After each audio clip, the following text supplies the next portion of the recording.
Vamos a comenzar nuestra primera reunión con mucha emoción, ¿no? sobre la filosofía jurídica mexicana. Eh, Saludo con placer a quien ya se conectó, a Ramón Landaverde, Saide Mirón, Ángel Díaz, Rodolfo Vázquez, ¿verdad? O sea que Rodolfo Vázquez y ahora se metió Rodolfo Velázquez. Hola, Rodolfo. Y también tenemos a Mauricio Báez, me imagino. Y obviamente a nuestro invitado estrella, Manuel Morales. A Alex Nava. Alex Nava, que también ya está aquí. Y bueno, pues vamos sumando gente. Vamos a tener un formato bien sencillo que ya todo el mundo conoce. Hago un poquito la introducción, después se van apuntando. Ramón sería el segundo, ¿no? O más bien el primero después de la introducción. Y creo que Sai se había apuntado. Ahí me van recordando. Si no, ahorita yo veo el WhatsApp, pero si no, aquí también en el propio chat, ¿no? Vamos, y así hacemos una ronda, 2, 3, las que sean necesarias, y también, bueno, pues se vale interrumpir en su momento si es necesario por alguna cuestión.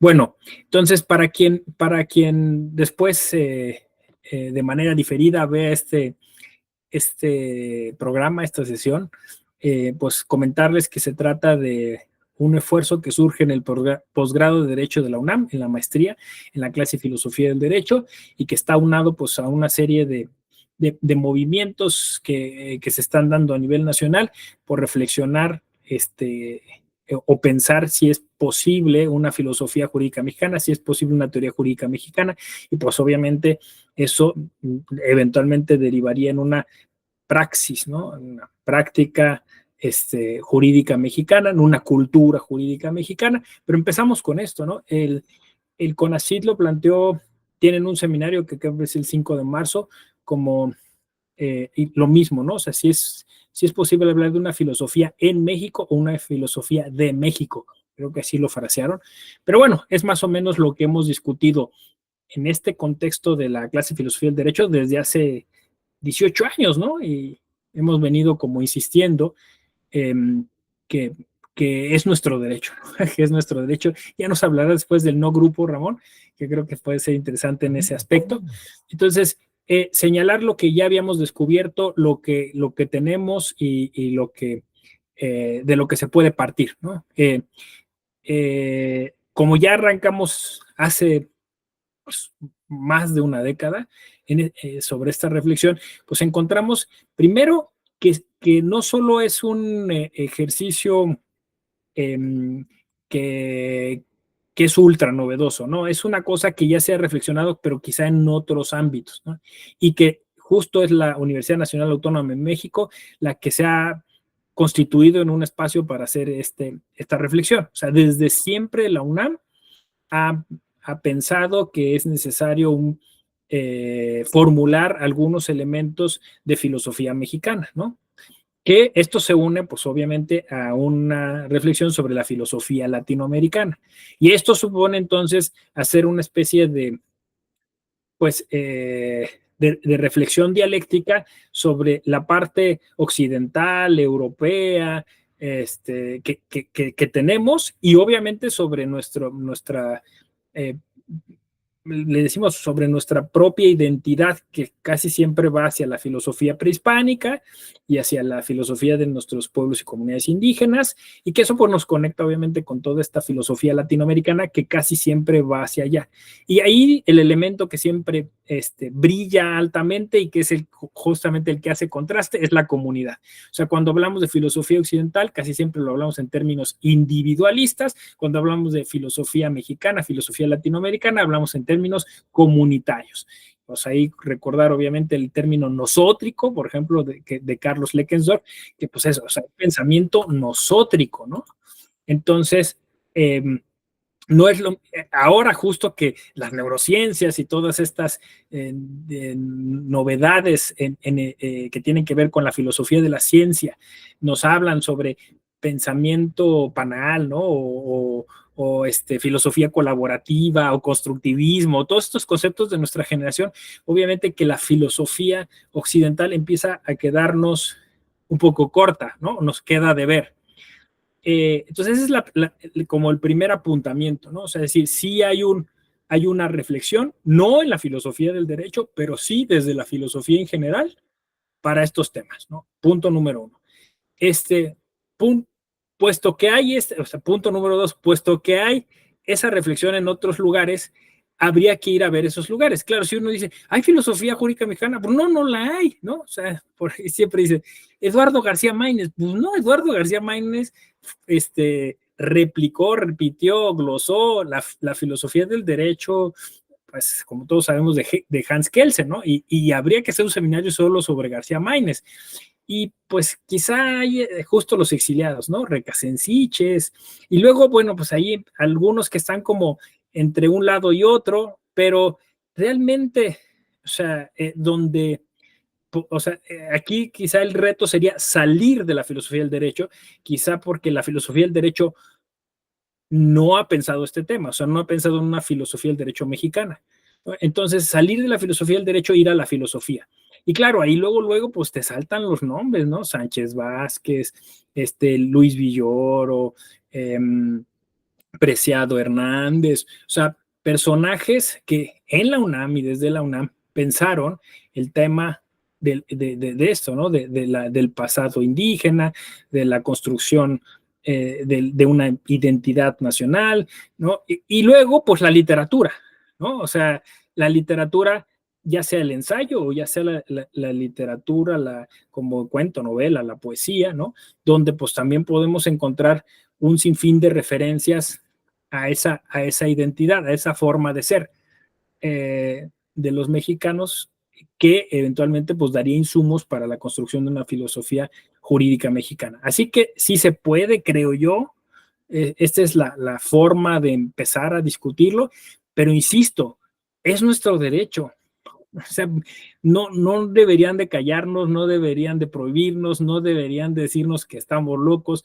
Es un derecho. Hoy en Literatura y Justicia, que es el blog que, que, en la que soy editor y que comparto con otros colegas también de la UNAM, hice un ejercicio así muy sencillo, ¿no?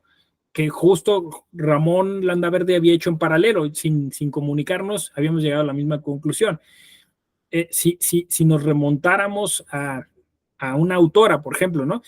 Diciendo en la filosofía del derecho no hay autoras, en la filosofía del derecho mexicana no hay referencias a nuestras, pues eso, a nuestras intelectuales, pues ¿quién es así enorme como un sol?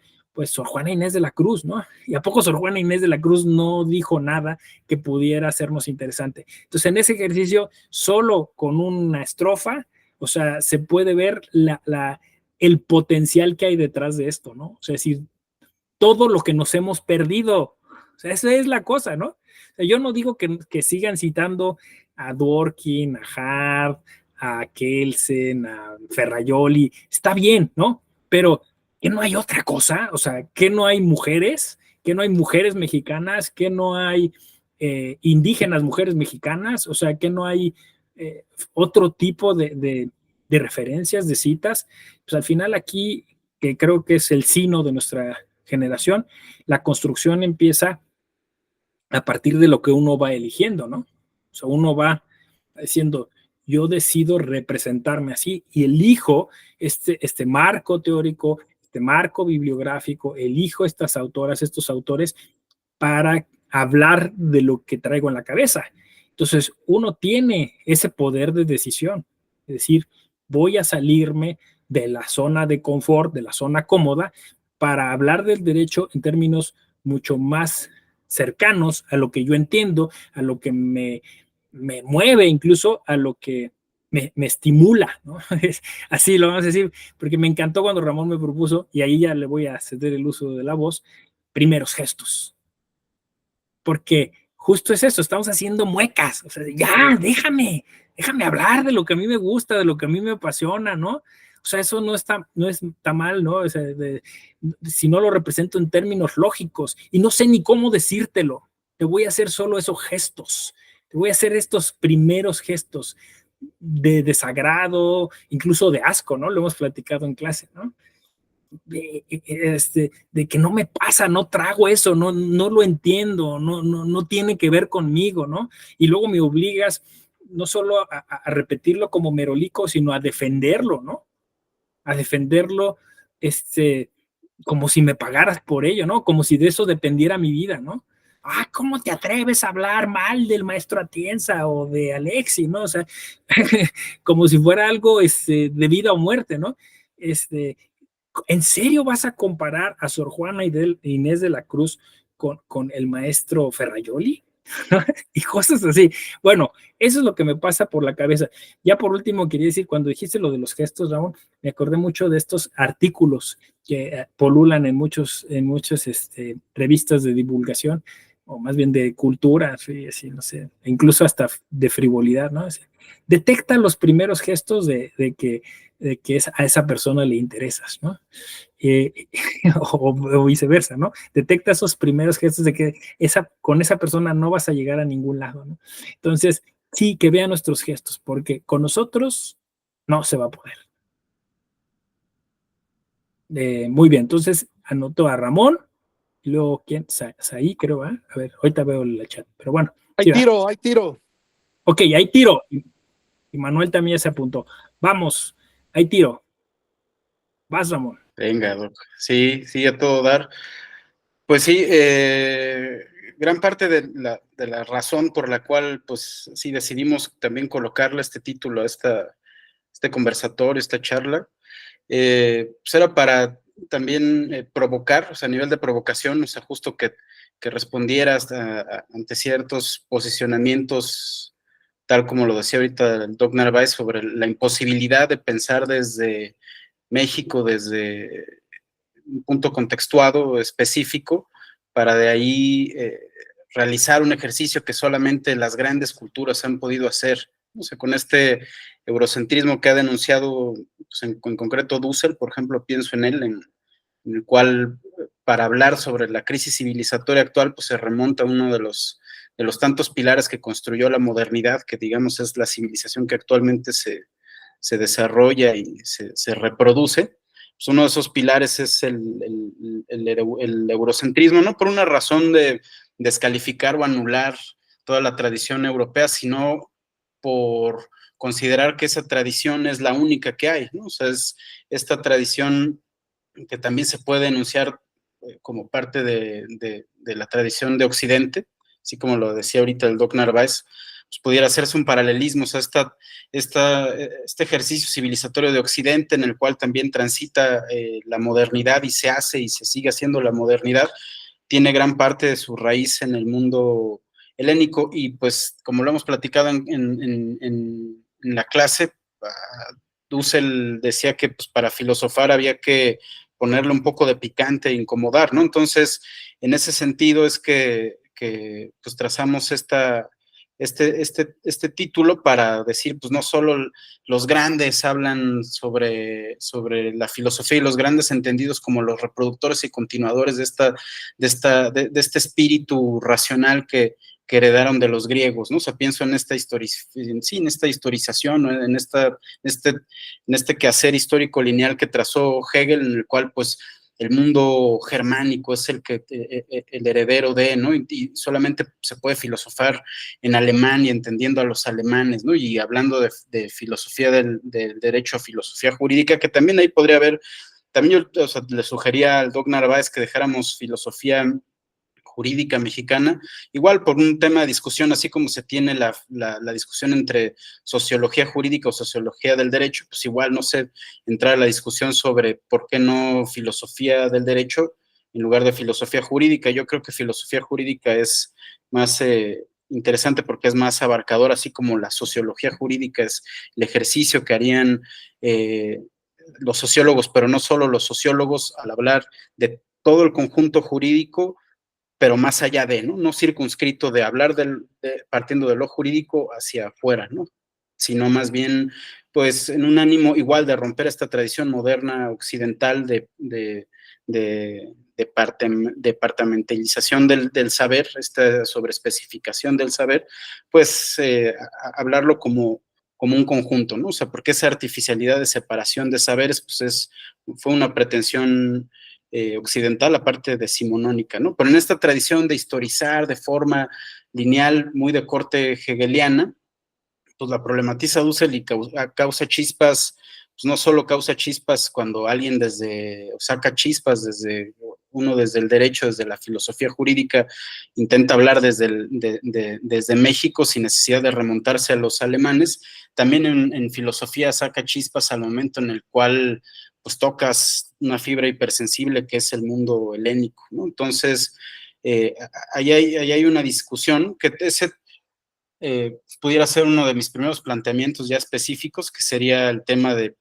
pues, problematizar la forma en la cual se entiende la historia y en la cual se aborda la propia historia, ¿no? O sea, lo platicamos un poco la última sesión ahí en la clase del Doc Narváez sobre historizar de otro momento, ¿no? O sea, de entrada, pues el medievo fue solamente para el rancho europeo, que en ese momento era pues, una circunscripción territorial muy específica. El mundo medieval no fue para todo el mundo y nos hacen creer como si el medievo hubiera sido para todo el sistema mundo, ¿no? O sea, también si uno teje fino a través de Dussel o el propio Immanuel Wallerstein, ahí se puede ver que el sistema mundo pues, se gesta en la modernidad con el famoso mal llamado descubrimiento de América, ¿no? Ahí se empieza a gestar un nuevo sistema mundo y ahí sí podemos empezar a entender que los centros del mundo pudieran ser hegemónicos globales, ¿no? Un poco como un filósofo del derecho bastante problemático, como Carl Schmitt decía, es el globo verdadero con el descubrimiento de América, que hago entre comillados, el descubrimiento de América es cuando se gesta el globo verdadero, ¿no? Entonces el medievo queda reducido a una parcela muy específica del mundo europeo que en ese momento estaba atado por el centro que era Bagdad y el mundo del Pacífico, que había pues una riqueza mucho más vasta desde el mundo árabe, que ya, o sea, incluso Aristóteles llega a las universidades escolásticas por traducciones de filósofos árabes, ¿no? Entonces, ahí podemos ver que hay minucias para poder dinamitar cierta linealidad específica de la historia que termina detonando en el derecho. Pero bueno, antes, o sea, ese como primer pilar, pido disculpas por no hacerlo tan consecuente ni tan claro didácticamente el tema de la clarificación y la explicación del cartel. También el tema de la imagen, ¿no? Porque parecería que es acá pura guasa, puro choteo. Correo, sí, y tiene un significado, ¿no? O sea, que es a partir de un grupo artístico que se llama el No Grupo, igual ahorita comparto pantalla, que también, pues justo con el Doc Narváez, pues a lo largo de los años hemos jugado con distintos recursos pues, pedagógicos para entender el derecho, para hacer filosofía jurídica y no morir en el intento del aburrimiento, ¿no? O sea, porque pues igual estar 3 horas escuchando o leyendo The Concept of Law de Hart, pues luego no es acá como muy estimulante, o la teoría de la justicia, la teoría arenosa de la justicia de John Rawls, tampoco es así muy estimulante por largos momentos. Entonces, pues el pretexto de utilizar el arte es, sí, es una vía, un recurso pedagógico interesante pues, para problematizar ciertos elementos, ¿no? Entonces, en el tema del cartel, el tema del cartel es, la imagen es de este llamado No Grupo, que es una serie de artistas mexicanos, performanceros. También en el mundo del arte, pues está esta esquematización, ¿no? O sea, de las manifestaciones artísticas jerarquizadas, ¿no? O sea, quien hace verdadero arte, pues es el que hace pintura, y los que hacen performance son una bola de posmos poco rigurosos, ¿no? Entonces, este No Grupo que lo encabezó Melquiades Herrera, que aparte Melquiades Herrera en el mundo del arte era famoso por ser genial al momento de que enseñaba arte. Por ejemplo, él enseñaba geometría, ¿no? O sea, a pesar de ser performancero, enseñaba geometría y me contaba Ingrid, mi compañera, mi pareja, que es artista, también performancera, gran parte de ahí de la influencia es suya. Me contaba cómo Melquiades Herrera enseñaba geometría, por ejemplo, con el tema del punto y el plano, ¿no? O sea, que empezaba dibujando el punto y luego el plano, se seguía haciendo distintos puntos, se salía del salón y se iba en esa sesión y regresaba hasta la siguiente sesión del otro lado del salón, recorriendo todo el salón con el punto hasta volverlos a unir, y decía, y eso es el plano, ¿no? O sea, con tipo de esas manifestaciones muy performáticas, y a mi parecer geniales, enseñaba geometría, ¿no? Entonces, ellos, esta serie de performanceros, crean el no grupo. También está Maris Bustamante. De hecho, Maris Bustamante es hermana del famoso Wiri Wiri, ¿cómo se llamaba el Wiri Wiri? Era Andrés Bustamante, exactamente, sí, de Andrés Bustamante. Y Doris es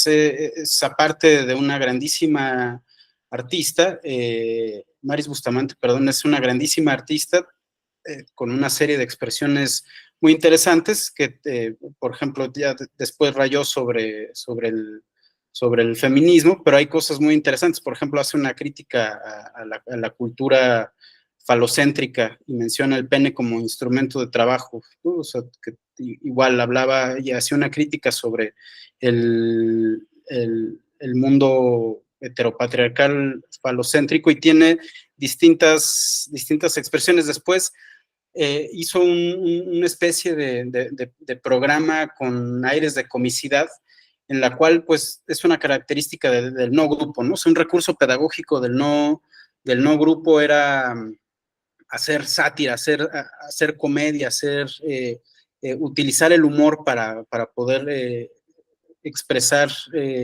pues las distintas posturas que ellos tenían, buscando visibilizar lo anquilosado de ciertos espectros y ciertos conjuntos del arte específico, ¿no? O sea, por las críticas que el propio performance tenía, y realizan pues una serie de performance, piezas de arte. Por ejemplo, Maris Bustamante hace una serie de performance en programas televisivos que hablan sobre la maternidad, sobre el embarazo, o sea, sobre la participación de las mujeres en el mundo del arte. Y esto en el sentido también que comentaba el Doc Narváez, de empezar a compartir pues expresiones de artistas, de filósofas, de pensadoras que han estado relegadas a lo largo del tiempo, ¿no? O sea, las mujeres pues también han hecho filosofía, han hecho arte, han hecho filosofía jurídica. Pues es mostrar todas esas expresiones que han estado ahí, que han estado soterradas por distintas razones ideológicas y culturales, ¿no? Entonces, un poco como decía el Doc Narváez, a lo largo de los años, ¿no? O sea, está bien citar, ahorita como lo decía, está bien citar a Dworkin, está bien citar a Kelsen, está bien citar a los grandes, ¿no? En filosofía está bien citar al viejo Kant, ¿no? Está bien citar al viejo Heidegger, etcétera. Pero hay veces que podemos utilizar a teóricas mujeres, a pensadoras mujeres que también lo dijeron o lo dijeron de otra forma, ¿no? O sea, si hay alguna autora o algún autor mexicano, algún filósofo mexicano, alguna filósofa mexicana que lo dijera al paralelo sobre cierto punto específico, sobre otro pensador moderno, hegemónico, occidental, pues ¿por qué no utilizar al pensador o a la pensadora filósofa mexicana, la artista pensadora mexicana, ¿no? O sea, un poco lo platicamos la clase pasada, o sea, ¿por qué al momento de hablar sobre contractualismo no hablamos sobre las casas, ¿no? O sea, ¿por qué al momento de hablar de soberanía no hablamos sobre la postura consensualista de las casas, en lugar de hablar de Montesquieu, de Voltaire o de estos supuestos procesos, igual en esta línea de historificación moderna, eurocéntrica, helenocéntrica sobre la supuesta modernidad y la gestación de la misma a través de la Revolución Francesa, ¿no? O con los grandes contractualistas como Locke, Hobbes, Rousseau. ¿Por qué no hablar de las casas, ¿no? O sea, y incluso en términos históricos y en términos culturales y en términos políticos, nos dice mucho más las casas que Voltaire o que Montesquieu, porque incluso para Talamante, es uno de los grandes teóricos de la Revolución de Independencia de México, pues estaba basado en las casas, ¿no? O sea, en lugar de Montesquieu, o sea, cronológicamente los preceden incluso, ¿no? Entonces, para entender incluso el proceso de revolucionario independentista de México, se puede entender mejor, nos puede dar mucho más estudiando a las casas, ¿no? O sea, que estudiando a otros supuestos grandes teóricos occidentales. Que está bien, o sea, está bien entrarle, ¿no? O sea, a Hobbes, ¿no? O sea, por ejemplo, estudiando a Hobbes nos damos cuenta que este famoso aire secular de la modernidad, que es otro de los elementos que incluso desde la filosofía jurídica mexicana se puede problematizar, una problematización en la modernidad, pudiera ser una problematización a su falso secularismo, ¿no? O sea, entendiendo a Hobbes, uno se da cuenta que uno de los supuestos padres del contractualismo moderno, que empieza a trazar este aire secular es enormemente teológico-político, ¿no? O sea, sigue habiendo la variable de la teología política ahí en su exhibición. Es decir, él sostenía que el Estado debía ser un Estado anglicano, ¿no? O sea, un Estado apegado al régimen de religiosidad anglicano, ¿no? O sea, entonces ahí está íntimamente vinculada la teología con la política. Entonces ese falso secularismo es un elemento problemático de la modernidad, y también, o sea, lo digo como una provocación y también lo digo como una crítica a esta supuesta falta de rigurosidad que se hace al supuesto tercer mundo o a la periferia global o a quienes fuimos o permanecemos siendo de algún tipo colonia en la cual la modernidad no transitó por completo, siguen teniendo estas prácticas barrocas. Y sobre el concepto de la modernidad de lo barroco, pues ahí estaría Bolívar Echeverría, otro teórico, ¿no? Desde la mexicanidad, o sea, desde el contexto mexicano. A pesar de que era ecuatoriano, pues era nacionalizado mexicano y orgullosamente mexicano. Muestra este elemento barroco, de este sincretismo cultural de supuestos cánones de la modernidad con supuestos otros cánones de lo que se pudiera entender como una civilización arcaica, como pudieran ser supuestamente los pueblos originarios, ¿no? Entonces se suele hacer esta crítica de la modernidad no transitó por ciertas culturas y siguen teniendo pensamiento mágico en lugar de pensamiento racional, ¿no? Entonces vemos que incluso dentro de los grandes autores canónicos de la modernidad siguen heredando una posición teológica sobre su quehacer político específico, a pesar de que supuestamente rompieron con esas prácticas antiguas a través del secularismo. Y eso me lleva quizás al último punto ahorita para dejar el micrófono y que pases ahí para charlar. Este punto del secularismo y sobre las supuestas civilizaciones trazadas jerárquicamente unas sobre otras, está también este énfasis que se hace, creo que en el mundo del derecho está, y sobre todo en la academia, y lo noto mucho en la maestría, me parece un elemento problemático, es el tema de la ciencia, entendida la ciencia como método científico, ¿no? O sea, está esta pretensión constante de que el derecho está más cerca de la ciencia entendida como método científico y de las ciencias exactas, o incluso en distintos foros sobre metodología, sobre epistemología, mucho está como, luego utilizan, o sea, me ha tocado que utilizan como esta comparación de, no, sí, el filósofo del derecho, o cuando se hace ciencia del derecho, te pones tu bata y se puede hacer un comparativo entre el método científico y la investigación del derecho, y está esta pretensión constante de intentarlas equiparar, que me parece un sesgo aparte ya decimonónico, o sea, esta pretensión de que el método científico es superior a cualquier otro método o a cualquier otra disciplina, o que las ciencias exactas están por encima de otros saberes, y el derecho a intentarlo meter con calzador al tema de la ciencia reducida como método científico me parece un elemento sumamente problemático, ¿no? Porque se suele entender que cuando no haces ciencia, o sea, cuando no haces método, cuando no estás transitando en el método científico, estás haciendo ideología, ¿no? Entonces hacen estas discusiones dicotómicas como entre ciencia e ideología. El derecho está cerca de la ciencia y no de la ideología.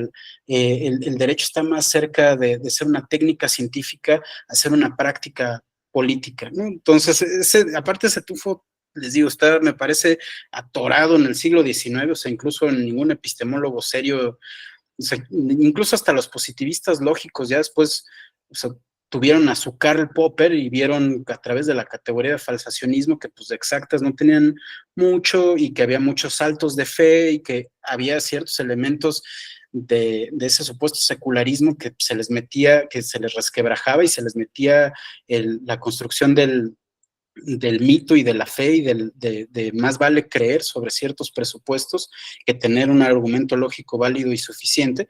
Y hay varios ejemplos paradigmáticos, por ejemplo, o sea, ya para ir cerrando, el Círculo de Viena, que se sostiene así como uno de los grandes hitos de esta transición de la naturalización de la filosofía hacia la filosofía de la ciencia y hacia el positivismo lógico y la supuesta rigurosidad y exactitud. Cuando uno ve los ciertos diálogos del Círculo de Viena, porque hay un libro buenísimo, ahorita no recuerdo el nombre del teórico este, es una especie de biógrafo alemán que recupera, se llama Temporada o Tiempo de Magos, y recupera el pensamiento de 4 grandes filósofos alemanes, que es Ernest Cassirer, Heidegger, Wittgenstein y Benjamin. Ahí recopila una serie de reuniones del Círculo de Viena, cuando se reunían y sobre todo citaban a Wittgenstein, que era parte como su especie de gurú. Ahí hay distintos positivistas lógicos que se refieren a Wittgenstein como literal, como un gurú, ¿no? Entonces, como una especie de líder espiritual. Entonces, curioso cómo esos supuestos grandes científicos del pensamiento veían y idolatraban a una figura humana demasiado humana. Y aparte, si uno ve y si uno analiza puntualmente el pensamiento de Wittgenstein, uno ve que raya más en lo místico que en lo científico. O sea, Wittgenstein es un místico, ¿no? O sea, él dice, como maestro Eckhart o como la escuela de Kioto o como cualquier monje budista zen, te dicen, pues mejor ya cállate en lugar de estar hablando, ¿no? O sea, es más importante de lo que no se puede hablar, de lo que sí se puede hablar, ¿no? Entonces, este halo de secularismo, de exactitud del supuesto método científico, que se pega mucho al derecho, y creo que también hay alguien ahí que es un poco responsable, que es Rolando Tamayo. O sea, yo creo que la historia que hace del pensamiento jurídico a través de la epistemología y esta confrontación que hace entre doxa y episteme, que me parece pues una simplificación un tanto caricaturesca sobre esta dicotomía platónica de doxa y episteme, para después terminar hablando de la jurisprudencia y demás. O sea, me parece que es meter con el calzador como estas dicotomías entre doxa y episteme, que es mucho más complejo en el mundo helénico, aparte de que también parte de otro enorme error en este texto, que tiene muchas cosas muy interesantes, muy sólidas, por eso me parece que es un craso error, o sea, de razonamiento y argumentación jurídica, creo que se llama, cuando parte hablando de Tales de Mileto y el more geométrico, etcétera. Para empezar, hay un error grave ahí de Tales de Mileto que algún helenista en primer semestre en Filos le diría, sí, aguas, ¿no? O sea, porque habla de lo que escribió Tales de Mileto, no, o sea, no se tiene ningún dato escrito de ningún filósofo llamado presocrático, ¿no? O sea, de Tales no se tiene nada, o sea, es lo que recopila Aristóteles y lo que recopila Diógenes Laercio y otros comentadores y recopiladores griegos, ¿no? Y después de ahí hacen una dicotomía igual, así de que ningún helenista de primer semestre aguantaría, que es esa dicotomía entre mitos y logos. Mitos y logos para los helenos, incluso de los helenos arcaicos a los helenos clásicos, mitos y logos casi son sinónimos, ambos quieren decir palabra. Entonces, Rolando Tamayo los quiere poner a pelear, ¿no? Así como, sí, los geométricos están en el logos y hacen episteme, y los que no son filósofos hablan pura doxa, alejada del episteme y puras prácticas religiosas. Hay que también entender que esos propios filósofos presocráticos, estos primeros sabios como tales, Anaxímenes, Anaximandro, todos ellos eran los llamados físicos, ¿no? Y todos ellos eran enormemente religiosos en esta práctica espiritual específica politeísta de la Hélade arcaica y clásica, ¿no? Entonces ahí hay un montón de elementos que, pues, yo creo que desde la filosofía jurídica mexicana podríamos empezar a problematizar y empezar a rastrear distintos elementos como los que puse en la mesa como una primera provocación. Y hasta ahí la dejaría, colegas. Muchas gracias. Listo. Ya no digo más para que demos paso a quien más va hablando, porque pues en estos primeros gestos es así, ¿no? O sea, lecturas diferentes, cosas que leer diferentes, es lo que yo resumiría de la intervención de Ramón, que obviamente fue muy vasta. Sai, adelante. Sí, hola, ¿qué tal? Muy buena noche a todos. Pues les agradezco mucho el espacio y el uso de la palabra. Reconozco que es un tema y algo que se ha venido construyendo ya desde hace muchos años por el doctor Narváez, por Ramón. Me parece justamente muy acertado este nombre de primeros gestos, porque en mi caso es lo que voy a hacer, unos primeros gestos, y me voy a permitir en ese sentido, y les ruego que me disculpen como mucha ignorancia en el tema, y voy a tener más dudas, voy a aportar más dudas que las respuestas que puedo darlas, pero lo hago en un sentido de poder comprender, integrarme a digamos, a este grupo de trabajo y de pensamiento. Entonces, el primer punto que yo veo y que tiene que ver un poco con lo que mencionaba Ramón sobre historizar de otra manera, me parece que justo el primer problema al que nos podemos enfrentar es como definir México, qué es México o qué es la cultura mexicana, ¿no? Porque, pues justo creo que desde la enseñanza básica siempre queda muy relegado esta parte prehispánica, ¿no? Entonces, o vemos a las culturas prehispánicas, pero nada más como lo que fueron, lo que hicieron, cuestiones muy pudieran ser relevantes, trascendentes, pero hasta ahí. Y después de eso no volvemos a tener ningún contacto con ellas, ¿no? Viene una conquista que es avasalladora y de ahí pues todo se sobrepone, ¿no? La religión, el idioma, el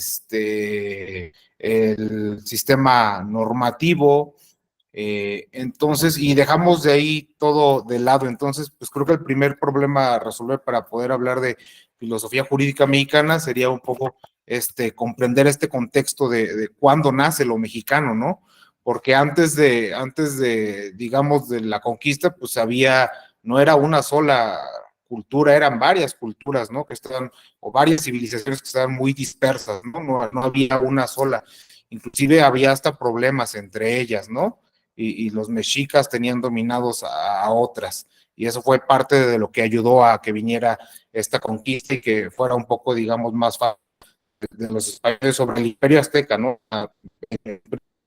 Entonces, pues, ¿cuándo nace lo mexicano? Porque sí es cierto que lo mexicano es esas culturas prehispánicas, pero pues también es lo de acá, ¿no? Ya lo que llegó después, el idioma, esto que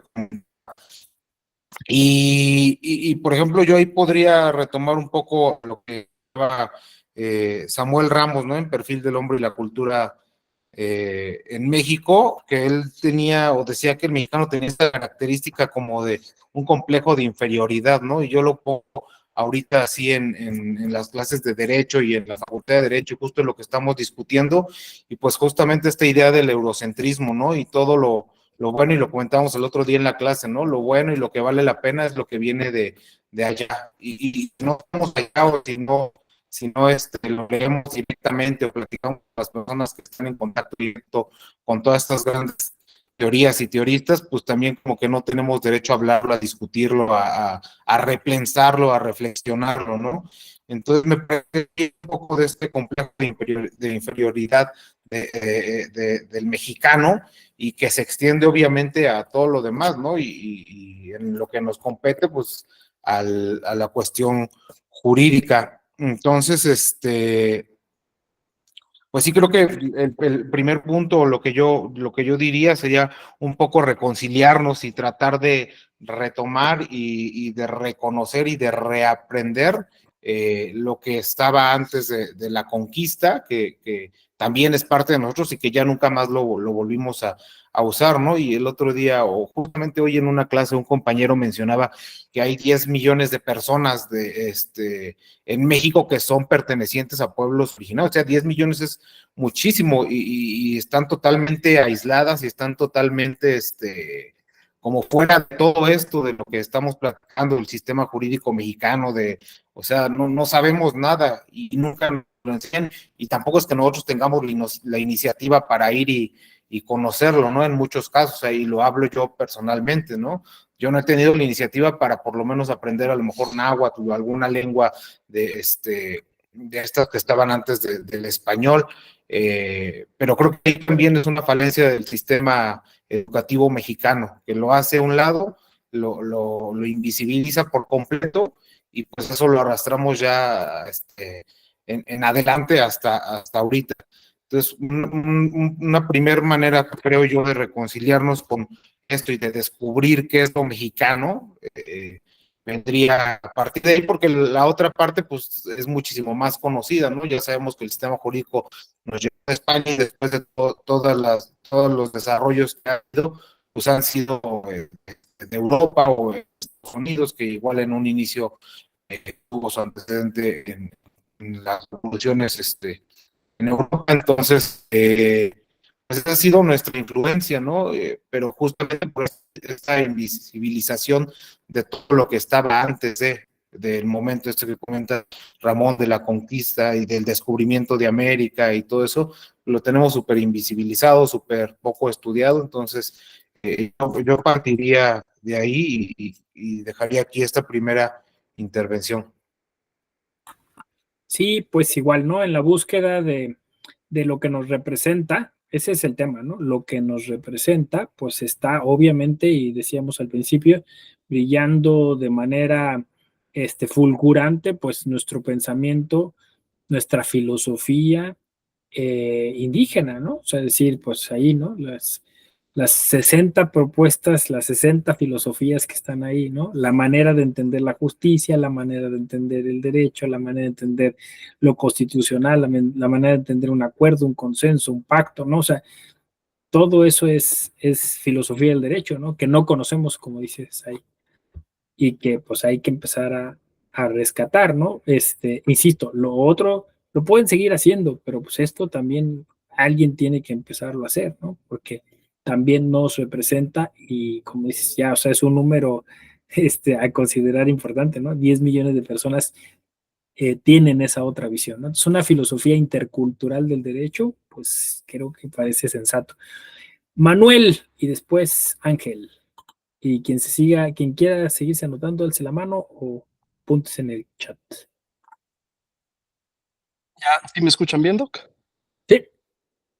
Ok, bueno, lo primero es darle las gracias a ambos Ramones, a ti y a Ramón, porque sobre todo para un servidor es muy difícil encontrar los espacios donde puedo yo llegar a elaborar un diálogo verdaderamente filosófico, ¿no? Creo que yo normalmente me encuentro perdido en la dimensión didáctica del derecho como técnica, y creo que eso de repente castra intelectualmente en la posibilidad de construir y de criticar. Voy a tomar las 3 intervenciones porque creo que en algún sentido tiene que existir alguna suerte de réplica y creo que el primer planteamiento es decir si existe o no una filosofía del derecho mexicano. Yo en este caso, Doc, quizá un poco dándote coba, pero a la vez poniéndote un madrazo, pues te diría que sí, ahí estás tú, ¿no?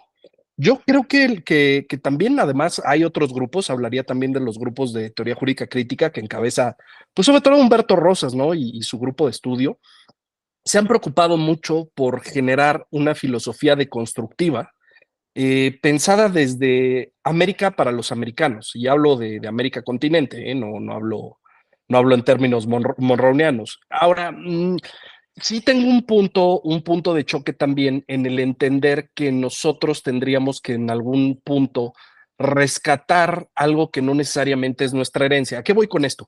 Uno de los temas que hemos tocado consecuentemente en todas las intervenciones, pues es en este punto donde existe una visión pareciera dicotómica de conquistado, de derrotado, pero más bien creo que tenemos que caminar hacia una filosofía de liberación. ¿A qué voy con esto?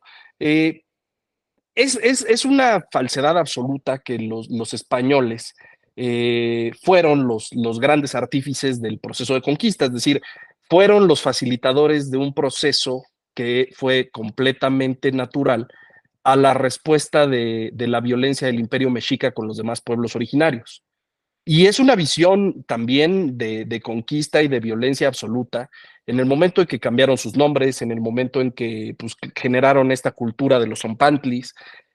No es gratuito que los españoles aparezcan como una primera solución inmediata. Ahora, que en el proceso largo terminaron digamos, en algún sentido, generando las otredades de los indígenas como las conocemos ahora, es un proceso al que también habría que adjudicarle a los liberales juaristas, ¿no? Y un proceso al que también habría que adjudicarle, por supuesto, al propio sistema jurídico que integró de una forma muy inteligente a la nobleza indígena. Es decir, si tú ahora hablas de las familias, los Pech, los Moctezuma, los Coyotzin, con blancos, con ricos, entonces habría que ver qué pasó por ahí, ¿eh? La familia Xicoténcatl, ¿no? Siguen siendo hacendados. Entonces, algo sucedió que no nos están diciendo. Mi punto aquí es, creo que tenemos que entender nuestra filosofía del derecho como una filosofía dual, porque solamente en Latinoamérica y muy específicamente en México pasa que nosotros decimos, es que los españoles, o sea, yo no veo, por ejemplo, a los propios españoles diciendo, es que los árabes, por culpa de los árabes, estamos jodidos, 700 años de mantenernos bajo su yugo. O no veo tampoco, por ejemplo, a los propios franceses diciendo, los romanos le dieron en la madre a Galia. No, creo que este proceso de culpas y de otredades nos impide construir la verdadera filosofía de la liberación. Yo siempre he sido un asiduo crítico del eurocentrismo, en el sentido en que y creo que lo dicen muy bien tanto el presidente López Obrador como Nayib Bukele, son la traspolación de recetas en la política globalista a soluciones que no tienen sentido. Es decir, no puede entenderse la realidad normativa europea, como lo quieren hacer, con esos esquemas de ponderación de derechos humanos, en un país que no tiene las condiciones ni epistemológicas, ni económicas, ni materiales para producirlas. Ahora, yo vengo a mi siguiente punto. Creo que sí existe esta filosofía, pero creo que tenemos que sentar las bases de uno de por qué no nuestra filosofía permea a las demás escuelas de pensamiento, es decir, por qué somos un grupo de loquitos gritando en el desierto, ¿no? Tanto nosotros como la escuela de Rosas. Y eso me ha parecido un fenómeno mucho más interesante, es decir, preguntar por qué no hemos tenido aceptación dentro de estos discursos filosóficos. Y es un ejercicio que además yo he llevado a la mano con José Ramón, que lo hemos llevado a Ecuador, que lo hemos llevado a Italia, que lo hemos llevado a Perú, y creo que hay un tema bien interesante. Creo que el gran punto medular de por qué no ha florecido una epistemología jurídica, una ciencia jurídica latinoamericana, una filosofía del derecho latinoamericana, tiene que ver con la comodidad de una falta de responsabilidad hermenéutica. Es decir, yo creo que el verdadero problema cultural que nosotros tenemos es que nadie se quiere hacer cargo de sus propias decisiones. Si algo pasa, nosotros tenemos esta mentalidad fonteovejuna de Lorca. Es decir, durante mucho tiempo el discurso formalista, yo sí separaría, por ejemplo, el positivismo tamayesco, al maestro a quien además yo estimo y aprecio mucho, pero con el que rechazo plenamente sus postulados, del formalismo duro prista. Y el formalismo duro prista, que es el formalismo, y lo voy a decir con todas sus letras, del constitucionalismo clásico, no este constitucionalismo a lo Burgoa, que muy depravadamente separa la ciencia jurídica de los valores morales, que nos vuelve unos aplicadores mecánicos, porque hay una conveniencia de producir ese currículum oculto en términos de lo que Skinner manifiesta, es que es cómodo no sentirse con el peso de una responsabilidad hermenéutica en un proceso jurídico. Porque los procesos jurídicos, al final, como bien dice Narváez y como bien dicen algunos otros filósofos, son procesos de castigo. Y a nadie le gusta ser el malo en una novela. A nadie le gusta ser el malo en una novela. Entonces, el hecho de asumir una filosofía práctica realista como lo plantea José Ramón Narváez, como lo plantea Ramón Landaverde, como lo plantea el propio Humberto Rosas y la Escuela de Correas, creo que implica asumirse responsable de una decisión operativa. Y en la madre, o sea, nadie quiere esto, nadie quiere ser el que es el que aprieta el botón. ¿A qué voy con eso? Por ejemplo, la gran crisis del poder judicial se da en torno que no es un poder ciudadano, que no es un poder legitimado por la voluntad popular y que apenas en los últimos 5 años decidieron ayudar a la gente porque ven que se cae un monopolio de poder que estaba sostenido por el aparato del Estado y que hoy que el aparato del Estado los madrea, pues entonces viene esta búsqueda de legitimidad y ahora sí empezamos a hablar de la protección a los ciudadanos, empezamos a hablar de la protección a los indígenas, pero estamos hablando de ella 100, 200 años tarde. Y además hablamos de ella también en términos muy, de hecho me acuerdo mucho de hace muchos años que Ramón lo decía, en términos niños, ¿no? En términos de niñescos, en términos donde aplicar un derecho humano es resultado de una fórmula ponderativa de matemáticas discretas. Puta, qué peligroso, ¿no? Porque aparte esos valores son discrecionales. Y entonces estas fórmulas de ponderación, la pregunta de cualquier persona que asume responsabilidad hermenéutica respecto de una verdad formal, respecto de una verdad material, respecto de una verdad legal es, ok, ¿cómo asignaste estos valores? ¿Cómo determinaste que la libertad vale más que la propiedad? ¿Cómo determinaste que este derecho vale más que este otro? Y entonces vamos a regresar a la fórmula de los realistas, y hablo de los verdaderos realistas, hablando de la escuela americana y la que nosotros tomamos, donde dices, tú estás condicionado por un prejuicio de cargas histórico-materiales.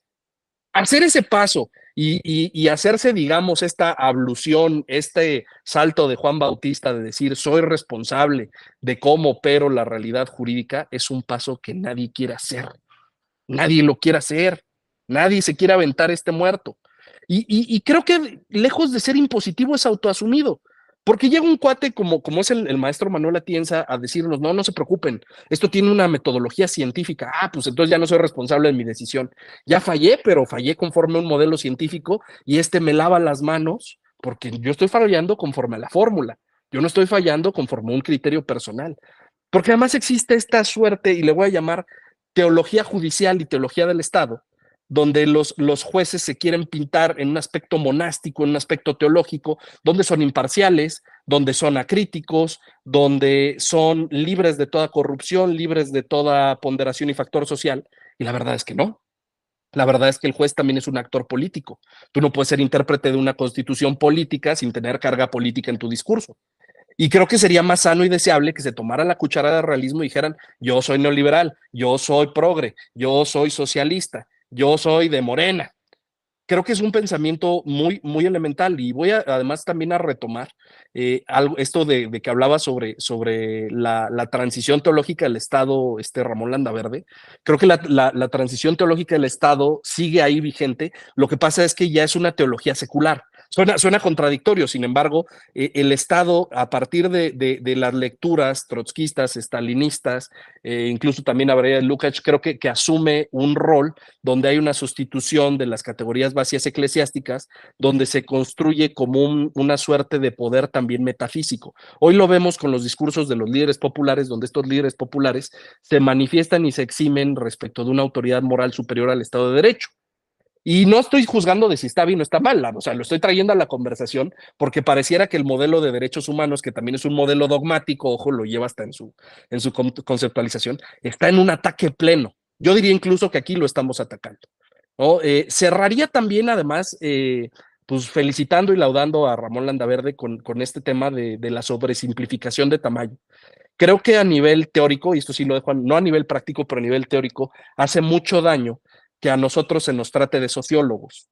se nos trata de sociólogos porque aparentemente la filosofía positivista son los detentores de lo que constituye un método científico descriptivo y por lo tanto al ser más rigurosos de alguna forma tienen un estándar de corrección más alto. Situación que por ejemplo pues, Duncan Kennedy y Oliver Wendell Holmes rechazan de pleno porque dicen pues ni madres, o sea, tu teoría se sostiene bien a efecto metodológico, pero el derecho no deja de ser una praxis. Y si nosotros no empezamos a meter este tema en el currículum didáctico, jamás van a ser ni la necesidad ni el gusto por asumir la responsabilidad hermenéutica de las decisiones que un abogado toma. No van a ser un cuestionamiento y es muy triste que el derecho quiera pretender ser revolucionario, pero revolucionario chic, porque el verdadero cambio está en la guerra social. Ninguna mujer te va a decir que el derecho las ayudó más que salir a marchar, que salir a pintar monumentos. Es un ejercicio hipócrita. Yo lo he preguntado a magistradas, lo he preguntado a alumnas, oye, ¿tú cómo te sientes más ayudada? ¿Con el 8M o las grandes jurisprudencias mexicanas? No te pueden citar ni una. Esto es una cosa que, por ejemplo, el presidente López Obrador juega muy bien en este discurso político, y es que hay que traerlo porque es un ejercicio vivo. Dice, díganme un fallo donde ustedes sepan que la Corte haya beneficiado a la ciudadanía. Y no está socializado. Quizás sí existen, yo lo dudo mucho, pero quizás sí existen y no los conocemos.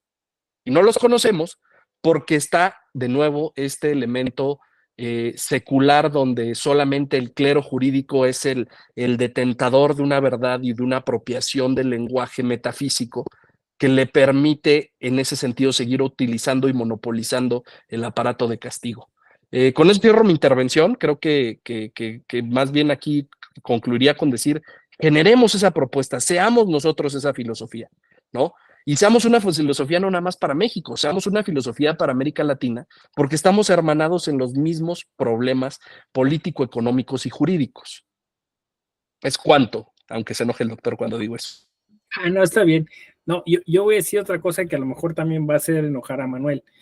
O sea, lo que, o sea, estoy de acuerdo, ¿no? En ese aspecto, ¿no? Otra vez lo que nos representa, ¿no? O sea, y escogemos, elegimos, decimos, estos somos, etcétera, ¿no? Incluso desde una visión crítica, ¿no? Para no romantizar, no idealizar, ¿no? Lo hicimos porque incluso por eso, pues hablábamos de Octavio Paz en algún momento, que el gran constructor de la identidad mexicana en el siglo XX, etcétera. Pero bueno, yo diría, Manuel es más infrarrealista que el infrarrealismo jurídico, ¿no? Yo sé que eso le choca, pero es que es increíble, ¿no? O sea, porque, o sea, justo es eso, o sea, es lo que hablamos, es el chingadazo, ¿no? O sea, es decir, la toma de conciencia, es el despertar, que al final es un tipo de ética, ¿no? Es decir, o sea, dejo de mamar del bote, dejo de, pues eso, de comportarme de manera infantil y asumo esa responsabilidad histórica que tengo en la construcción de esto, ¿no? O sea, esa es la propuesta. Y esa es la propuesta que en teoría quería articularse a través del nombre de infrarrealismo jurídico. Yo sé que Manuel tiene problemas con ese nombre, le podríamos cambiar el nombre si quiere, pero al final estamos, o sea, coincidimos en lo mismo, ¿no? Y Ramón incluso dice, esa propuesta la hemos querido hacer con ironía, con sátira, con chistes, con lo que sea para convencer a la gente, ¿no? De que se una, porque es eso, asumir la responsabilidad de hermenéutica, de que cuando digo algo lo digo yo, o sea, no lo dice mi maestro, no lo dice la ciencia, no lo dice, ¿no? Lo digo yo, y si no, entonces estoy siendo cómplice, y por eso hablamos de la banalidad del mal, nos gustó la normalidad del mal, y es eso, ¿no? Entonces no sé si esta filosofía jurídica mexicana, estamos llegando como a una conclusión preliminar, trata sobre un tipo de ética, ¿no? Que afortunadamente veo, pues como dice Manuel, lo están haciendo varios o varias, ¿no? O sea, aquí Ramón incluso estaba haciendo una lista, ¿no? De personas, y pues sí, obviamente sí está todo el grupo de Humberto Rosas, pero está también Aleida Hernández, está Milay Burgos, está Lili López, y quizá muchas de ellas influidos por el doctor Correas, ¿no? Tratando de tomar la estafeta, ¿no? De ese trabajo y no dejarlo inconcluso. Pues a ver a qué llegamos. Tenemos anotado Ángel. ¿Estará Ángel Díaz? Adelante. Sí, buenas noches. Buenas noches. ¿Me escuchan? Sí, perfecto. Perfecto, gracias. Gracias, Ramón. A ver, voy a intentar prender mi cámara. Listo. Listo. Buenas noches a todos. Bien, pues sí, coincido con sus posturas. Me parece que es interesante ver la posición de la filosofía del derecho en México. Sí tiene necesariamente una esencia, como lo plantean, pues, de infrarrealismo jurídico. ¿Desde qué punto de vista lo veo? Bueno, no es una tendencia que yo haya conocido desde hace bastante tiempo, sino que para mí es relativamente poco el tiempo en que tengo noción respecto de la existencia de esta corriente filosófica. Me parece que es muy ecléctica y si es auténtica, si es real, si se manifiesta, por el hecho de ser, digamos, parte digamos, en un ejercicio práctico en una otredad social, es decir, no somos pues una posición social de, digamos, protagonismo hegemónico, dadas diferentes circunstancias, digamos, de Occidente, como tal de cómo funciona el planeta, no escapa pues la existencia de esta práctica, de este, digamos, pues fenómeno jurídico, y me permito decirle fenómeno jurídico para escapar de esta, pues, digamos, denominación que inevitablemente en la tradición, pues la concebimos hoy como un derecho, como un jus, como un tipo pues, ejercicio de ético respecto de la resolución de conflictos, la establecimiento de directrices pues de comportamiento para las relaciones interpersonales. Me parece que en ese sentido, dado que partimos de una, pues digamos, conglomeración perteneciente a una otredad muy pluricultural, es decir, existen diferentes factores que han procurado fortalecer una identidad, pero tampoco me gustaría decir la identidad porque me parece restringirlo, o en su caso, tratar de o pretender fortalecer un discurso respecto de identidad nacional que tendía a, pues digamos, posicionar un determinado tipo de ejercicio proselitista. Me parece que sí hay una práctica, digamos, jurídica propia, sí hay una observación de la misma, sí hay una interpretación de la misma. Por ejemplo, me parece que existe una pues doctora actualmente que refleja mucho en su doctrina contemporánea este tipo de percepción desde lo que es una, digamos, concepción crítica del derecho. Es Liliana López López. ¿En qué sentido? Ella es muy dada a la concepción de lo que es el juspluralismo. Y en este sentido del juspluralismo, pues ahora sí que visibiliza la existencia de derecho sin necesidad de que haya un Estado. Entonces vemos que si hay algo en lo que es este, digamos, fenómeno jurídico mexicano que se puede, digamos, ser susceptible de interpretación o de conocimiento, pues es esto, una posición de pluralismo jurídico.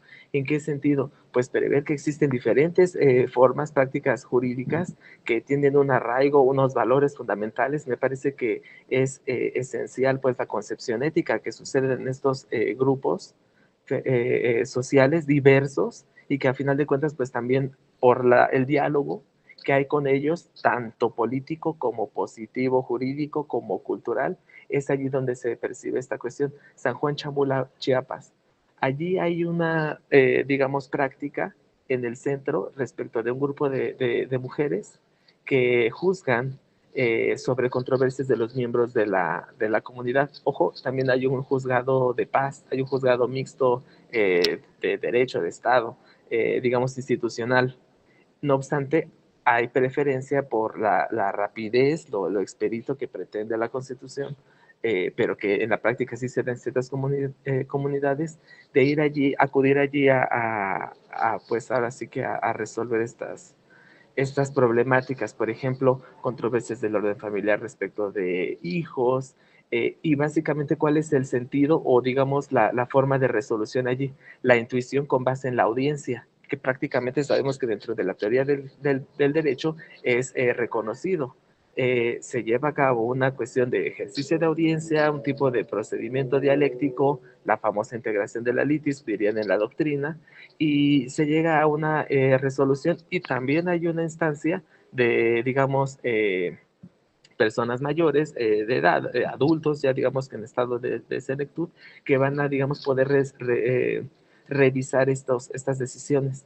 Es decir, funciona, existe un fenómeno jurídico allí dado, es parte de esta pluralidad. Vemos la cuestión pues, de los conflictos en Chiapas, que también allí pues el ZLN, que también pretende, digamos, visibilizar. Nosotros de cierta forma también traemos como necesario, o ya digamos como cierto tipo de necesidad de buscar respuesta de valores en culturas prehispánicas. Eso todavía está vigente, no porque, digamos, de cierta forma esté institucionalizado gran parte de la integración del fenómeno jurídico, significa que lo demás haya sido extinto o subsumido.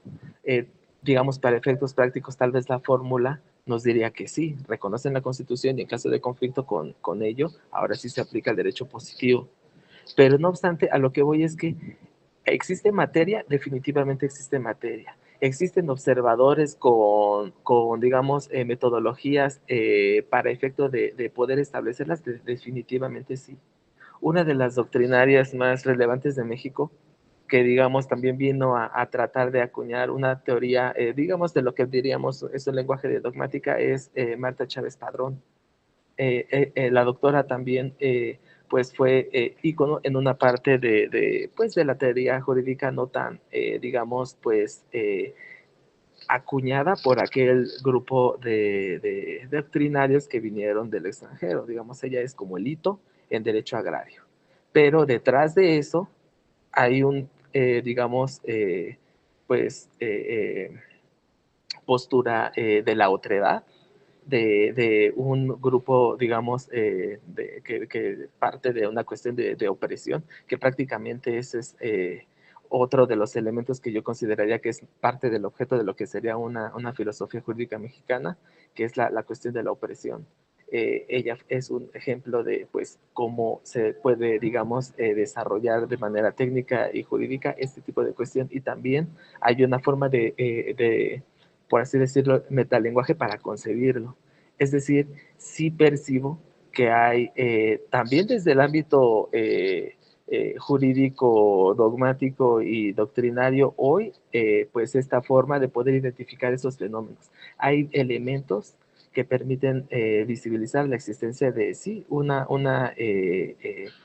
pues corriente filosófica auténticamente mexicana. Hoy, en este mundo globalizado, es imprescindible contar con elementos de derecho positivo que son una parte de la manifestación del fenómeno jurídico, pero es eso, una parte de esta manifestación. La cuestión de Estado, de orden jurídico, también es una parte, pero no lo es todo. ¿Dónde está allí esta cuestión? Bueno, sabemos que parte de lo que es el ejercicio de libertades, pues es posible percibirlo con base en una limitación de los mismos para efecto de identificarlo. Las condiciones de pugna, de, digamos, heterogeneidad cultural que hay aquí parecen visualizar esa gran gama de diferencias, y me parece que eso también es parte de la filosofía jurídica mexicana. Establecer doctrina, establecer una sistematización sobre esto, sí, y me parece que más allá de ello,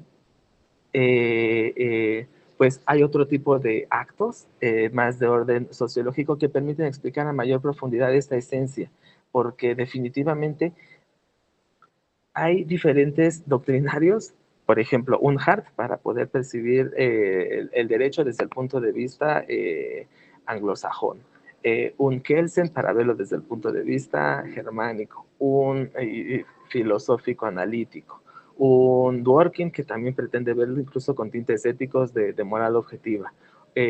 Hay un italiano que se llama Massimo de la Torre que pretende hacer un análisis jurídico con base en preguntas kantianas. Es decir, todos parten de un objeto, que es este fenómeno jurídico, y una, digamos, pues serie de filtros para poder percibirlo. En México lo hay, me parece que sí.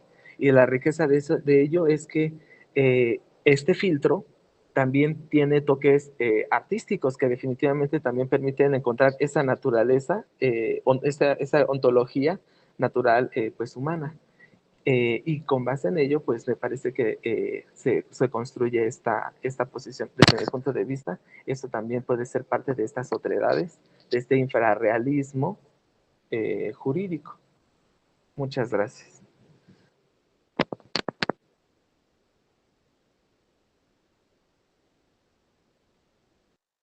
Muchas gracias a ti, Ángel. Sí, definitivamente, ¿no? O sea, hay muchas autoras. Citaste a Liliana López, ¿no? Lili López, ya la habíamos mencionado, ¿no? Sí, era ella. Sí, que bueno, justo eso, ¿no? Rescatar este otro pensamiento, estas otras prácticas en torno a ese pensamiento, y así estamos. Por cierto, aquí Rodolfo Velázquez nos decía, los amparos solicitando la vacuna del COVID contra los menores de edad, ¿no podría ser un ejemplo de esto? Yo creo que sí hay muchos ejemplos de litigio estratégico, de sentencias relevantes, de esa pues de esa jurisprudencia que eventualmente obligó a hacer cambios, pero que a lo que Manuel quizás se refería es que esos grandes cambios estructurales en la cultura a veces no provienen de ese derecho considerado en términos positivistas, porque yo diría que lo otro también es derecho. Yo incluso he afirmado que la canción El violador eres tú es un gran argumento jurídico colectivo. Esto yo sé que es muy polémico, pero o sea, podríamos discutir eso, ¿no? Los límites del concepto de argumentación jurídica. A mí me parece que quizá incluso un performance como eso, y por esto de los primeros gestos y de todo este asunto que hemos estado discutiendo, podría ser considerado eso. Entonces a eso se refería. Seguro, Rodolfo, hay muchas sentencias importantes, pero es justo eso, ¿no? Abandonar como esa zona de seguridad que nos da. Es una sentencia, ¿no? Entonces la sentencia seguro provoca ese cambio social, ¿no? Pero pues, hay cosas que a lo mejor también están puestas en términos de lucha por los derechos, ¿no? Que puede ser interesante analizar desde ese contexto, ¿no? Desde ese contexto de la otra edad al que se han referido. Bueno, estamos llegando ya al final de nuestra primera reunión. Va a haber muchas más, no se preocupen. Estos serán los primeros gestos. No sé si hay alguien más que quiera agregar algo. Ramón Landaverde quiere decir unas palabras de cierre. No, si no hay nadie, Ramón, entonces adelante. Venga, gracias, Doc. Sí, pues simplemente responder a los posicionamientos así de forma muy rápida que los colegas virtieron, porque sí son sumamente relevantes, porque aparte los hemos discutido, ¿no? O sea, esto que comentaba ahí sobre la noción y la construcción identitaria de la mexicanidad, pues sí, justo lo hemos trabajado desde el infrarrealismo jurídico, partiendo de distintas muletas histórico, filosófico, políticas que han intentado o que intentaron igual desentrañar ese famoso ser del mexicano, ¿no? O sea, uno de estos era el famoso grupo Hiperión que ya hemos platicado y que yo citaba constantemente a lo largo de las sesiones que hemos tenido con el Doc Narváez. El grupo Hiperión, pues con esta beta muy heideggeriana de determinar el ser de las cosas, esta pregunta que pasa de la ontología a la metafísica, esta pregunta sobre lo que hay, y después se interroga esta pregunta ontológica sobre ese sujeto que se pregunta, es como te estás preguntando, ese sujeto, eso que se está preguntando por lo que hay es un sujeto. Ese sujeto, ¿quién es? ¿Quién es ese que se está preguntando? ¿No? O sea, es como giro metafísico que hace la filosofía heideggeriana en esta beta de la noción de metafísica, porque también estaba esta otra noción de la que hablaba Manuel sobre estas pues, entidades como abstractas y ciertos posicionamientos metafísicos de más allá de lo físico. Esta pregunta sobre quién es el que pregunta, quién es ese ser, y muy en esta línea heideggeriana, pues el grupo Hiperión lo intentó descifrar, ¿no? Por eso citamos constantemente a Luis Villoro, que era uno de los grandes exponentes a partir de su su maestro José Gauss, quien fue uno de los, creo que el primer traductor de Heidegger al castellano, se preguntaba, ¿no?, sobre el origen del ser del mexicano, igual con esta raíz de Samuel Ramos que tú mismo citaste ahí y demás, y terminan ellos llegando a la conclusión igual de que no hay un ser del mexicano, ¿no? O sea, no hay algo así llamado el ser del mexicano, ya sea por razones históricas, pero también por razones ontológicas o por razones, incluso por una pregunta metafísica. Pero igual a nosotros nos sirve de pretexto para hacer esta filosofía contextuada, o sea, a pesar de que no lleguemos a la ontología plena del ser del mexicano, porque también sería una categorización identitaria limitada por toda esta raíz prehispánica que tú comentabas ahí, que es muy afortunada, y que nosotros lo hacíamos claro, ¿no? Entonces era esta necesidad de remontarnos a ese mundo más allá de la construcción de la modernidad eurocéntrica, que ahí justo lo que decía Manuel, pues es todo un debate, ¿no? O sea, pues todo un debate sobre la participación del Imperio Español, sobre la conquista y el choque intercultural y el papel de cada uno sobre la construcción de colonialidad. Lo que sí, o sea, yo igual problematizando un poco lo que decía Manuel, pues el papel de construcción institucional y de materialización de instituciones concretas a través de disposiciones jurídicas como la encomienda o la hacienda, pues fueron prácticamente construcciones institucionales esclavizantes que terminaron irradiando un genocidio, lo hayan querido o no, se concretó, ¿no? O sea, todo el famoso, las famosas muertes masivas por enfermedades, pues fueron causadas por esta construcción de sujeto, este yo conquisto que denuncia Dussel, que antepone incluso temporalmente y que se antecede al cogito cartesiano, el yo conquisto de Cortés,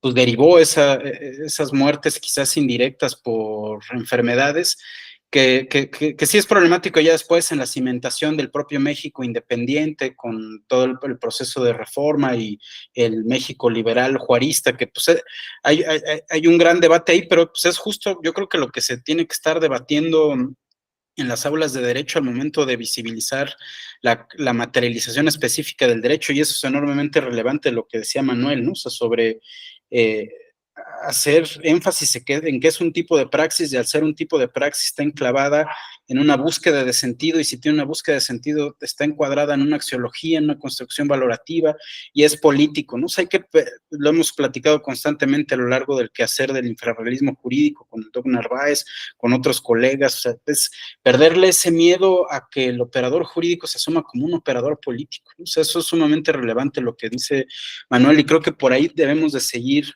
problematizando, ¿no? O sea, en este orden de ideas que leíamos el último texto sobre derecho y futuro que nos compartió el Doc Narváez, sobre romper sobre grandes categorías canónicas del derecho, está yo se los decía la clase pasada, y creo que se conjuga mucho con lo que decía Manuel, y con esto cierro, para que le estemos dando vueltas, o sea, problematizar esa figura y ese fenómeno de la supuesta neutralidad, de la independencia del operador jurídico, ¿no? O sea, creo que esos dos son dos grandes construcciones dogmáticas en el sentido del dogma como tal, inatacables, intachables, incriticables, que sigue bebiendo este secularismo moderno y este secularismo enmascarado, del cual perfectamente ilustraba Manuel, para mostrar que están enclavados en esas construcciones categoriales aún teológicas, ¿no? Entonces ahí se conjuga muy bien esta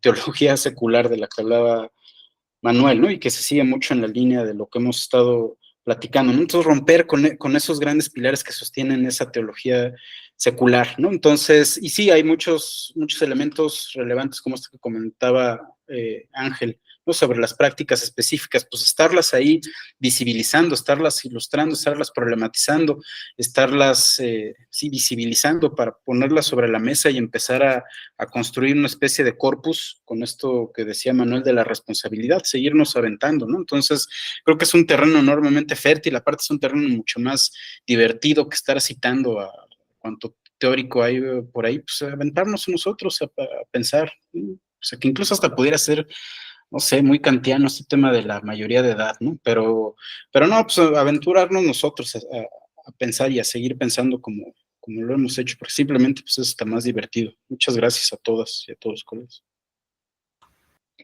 Pues así es, Ramón, adentrarnos, aventurarnos, ¿no? Arriesgarnos, ¿no? Porque como lo dijo igual Manuel, ¿no? Es un riesgo, ¿no? Porque, bueno, te consideran outsider, ¿no?